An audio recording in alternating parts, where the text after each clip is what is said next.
대선 공작 예로 치면은 국민의힘이 조직폭력배 동원해가지고 나한테 조폭 자금 20억 줬다. 이런 게 진짜 선거 공작 아닙니까? 근데 그거 무혐의했다가 법원이 기소 결정했대. 적반하장, 후안무치 대표적 사례지. 결국은 링 위에 올라가 있는 선수들이 정말로 국민들을 위해서 일하는지를 우리 국민들이 감시하고 잘못할 경우에는 지적하고 정말로 국민의 뜻에 국리민복에 반하는 행위를 하면 끌어내려야 하는 것인데 그게 민주주의라는 거죠. 자, 어쨌든 김만배 씨도 석방이 되면서 이 대장동 의혹과 관련해서 이재명 대표의 측근들은 모두 지금 불구속 수사를 받게 됐습니다. 자, 이런 와중에 들으신 대로 이재명 대표는 현 정부를 겨냥해서 계속해서 발언을 내놓고 있죠. 자, 김준일 에디터, 조금 전에 했던 이 허위 인터뷰 의혹 관련해서 조금만 더 짚어볼게요. 지금 이재명 대표가 어쨌든 이 인터뷰가 나오고 SNS에 올렸잖아요. 이 올린 시점을 두고서 선후 관계에 대한 얘기가 많거든요. 어째서 이재명 대표는 언론에 보도되기 전에 이거를 SNS에 올릴 수 있었을까라는 그런 부분인데 이 의혹은 어떻게 좀 보세요? 그러니까 정확하게는 이런 거죠. 뉴스타파가 보도를 하고 그렇죠. 그 다음에 다른 언론들은 아직 보도를 안 하고 하기 전이고. 그 사이에 그러니까 뉴스타파 보도가 1시간 뒤에 이거를 올렸다라는 거예요. 네.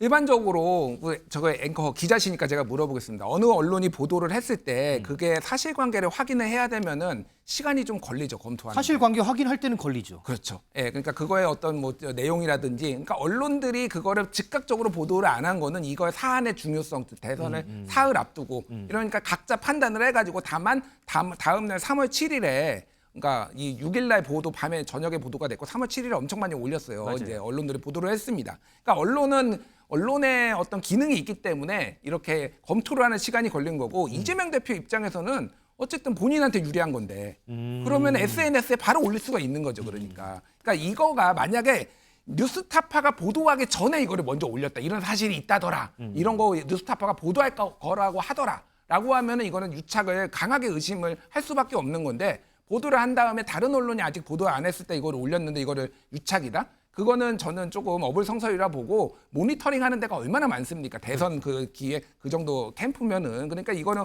보고가 들어갔을 테고 야 이거 제가 드디어 횡재 잡았다 이렇게 하고 올렸을 가능성이 높다라고 보고 만약에 그게 문제가 있다라면은 검찰이 밝혀내야 돼요.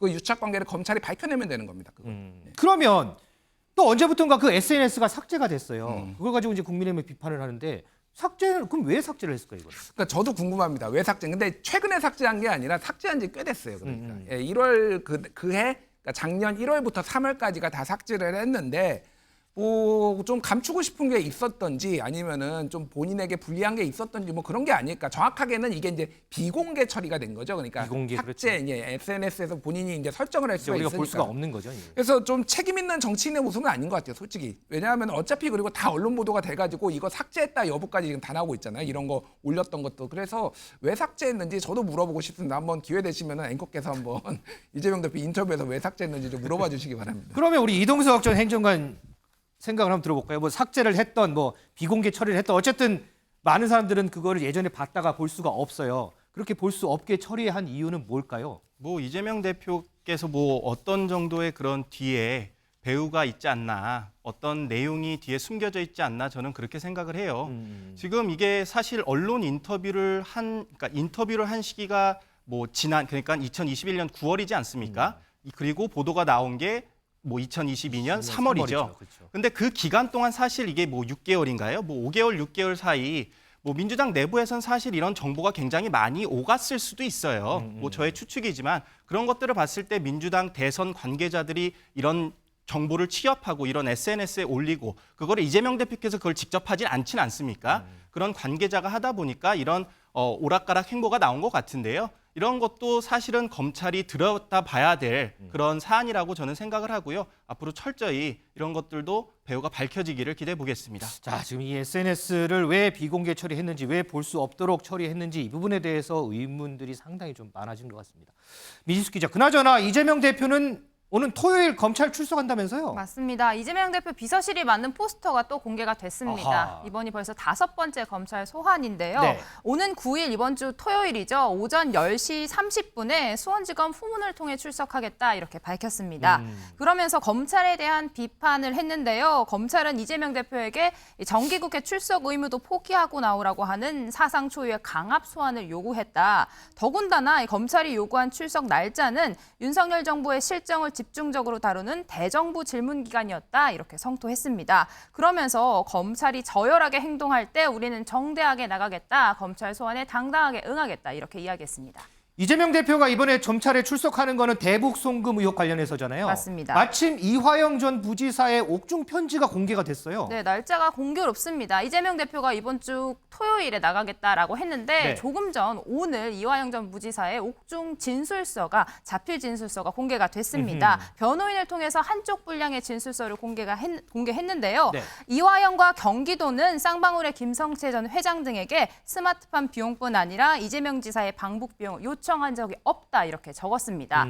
이화영 전 지사 원래는 이재명 대표에게 관련 내용을 보고하지 않았다 이런 진술을 번복한 것으로 맞아요. 알려졌는데요. 이번 내용에서 진술을 번복하게 된 계기가 검찰의 압박 수사 때문이었다 이렇게 적었습니다. 8개월 동안 검찰 수사를 받는 과정에서 이재명 대표의 혐의를 인정하라는 집요한 압박을 받았다 이렇게 적었는데요. 네. 또 검찰로부터 추가 구속 기소와 같은 지속적인 압박을 받으면서 허위 진술을 했다. 양심에 어긋나는 행위 진심으로 후회하고 있다 이렇게 적었습니다. 임지혜 변호사는 이 변호사 입장에서 지금 우리 민지수 기자가 설명해준 이화영 전 부지사의 옥중 진술서 이거 어떻게 좀 들으셨어요? 이거? 지금 사실 이 진술을 가지고 정말 오락가락하고 있는 상황입니다. 그렇죠. 이렇게 되면은요, 사실 이제 법조인들이 얘기할 때 신빙성이 떨어진다 이런 얘기가 나올 수 있거든요. 그러니까 말이 계속 바뀌고 있는 거예요. 네. 그래서 처음에는 뭐 알았다고 했다가 몰랐다고 했다가 다시 알았다고 했다 몰랐다고 했다 이렇게 진술이 계속 번복하게 되면 사실 재판 과정에서 그래서 도대체 뭐가 진실인데 이건 결국 치밀한 증거를 통해서 추가적으로 밝힐 수밖에 없는 부분일 것 같고요.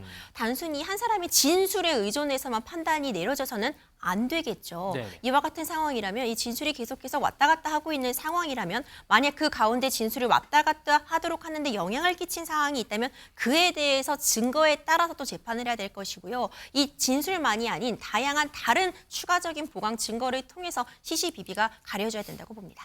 자, 어쨌든 이재명 대표 검찰 출석을 놓고 검찰과 줄다리를 하고 있다. 뭐 이런 평가들이 많았는데 이번 주 토요일 9일입니다. 검찰에 출석하기로 했다라는 소식 전해드립니다. 자, 이재명 대표 잔식은 지금도 계속되고 있습니다. 그 모습 영상으로 좀 준비했습니다. 하지 않고 힘내시고 떠나셔야 돼요. 이게 사직생이더라고요. 진짜 쉽게 살기를 해야 되는 거. 저도 보기 남겼어요. 정말 선의를 가진 사람들이 많긴 한데 이 악의를 가진 사람들이 소수가 이 마치 악화가 양화를 구축하는 것처럼 세상 물을 많이 끓여요. 그 중에는 정말 인간이 아닌 사람들도 있어요. 근데 어둠은 빛을 이기지 못해요. 김준일 에디터, 참 김은경 전 위원장 모습 참 오랜만에 보는데 어둠은 빛을 이기지 못해요. 이런 얘기를 던지네요. 그러니까 뭐 저 위로 누구나 할 수 있죠. 위로할 그렇죠. 수 있고 그러는데 뭐 저 위로한 거 가지고 뭐라고 할 수 있는 건 아닌 것 같아요. 저는 다만 이제 저도 고비를 넘겼어요. 이렇게 뭐 말씀하셨는데 어떤 고비를 말씀하시는 건지 제가 잘 모르겠어요. 솔직히 이 고비가 생긴 거는 본인의 설화가 대부분이거든요. 본인이 만든 고비를 본인이 넘겼다라는 건지 아니면은 뭐 그 시누이가 이제 10년 시부모 모셨다라는 거를 이제 이게 허위다 실제 모시지 않았다 뭐 이거를 얘기하는 건지 잘 모르겠는데 어쨌든 뭐 저의 위로 방문은 뭐라고 하고 싶지는 않은데 좀 민주당이라는 당에 좀 많이 뭐 이렇게요. 폐를 끼친 것에 대해서 좀 반성도 좀 하셨으면 좋겠다 개인적으로 그런 생각이 듭니다. 자, 국민의힘에서도요, 처음으로 이재명 대표의 단식장을 찾은 의원이 있었습니다. 누굴까요? 영상으로 좀 보겠습니다. 이렇게 북한 인권 문제만 나오면 입을 닫고 숨어버리는 이 더불어민주당은 이거 민주당이라는 이름을 달 자격도 없는 이런 정당이라고 생각합니다. 주십시오. 발언 주의하세요. 발언 주의하세요. 예, 발언 주의하세요. 쓰레기 발언 주의하세요. 예. 아니, 제가 일만 하면 넘어가겠어요. 그런데 빨갱이, 북한에서 온 쓰레기, 공산당 부역자, 아니 이런 말이 이거 국회 그것도 권해 대정부 질의당에서 이거 할 수 있습니다. 이거는 당에서 출당시키고 그리고 국회의원직 이거 대표님께서 책임지고 이거 박탈시켜야 됩니다.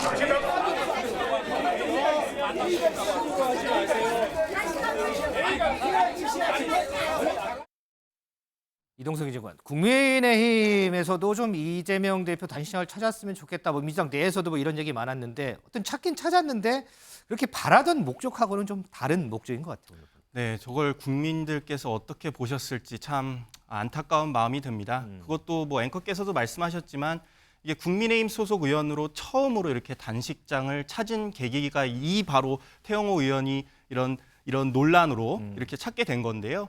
뭐 태영호 의원이 저렇게 나선 거 저는 적절치 않다고 봅니다. 왜냐하면 국민의힘 지도부조차 지금 단식장을 찾아서 어떠한 행보도 보이지 않았어요.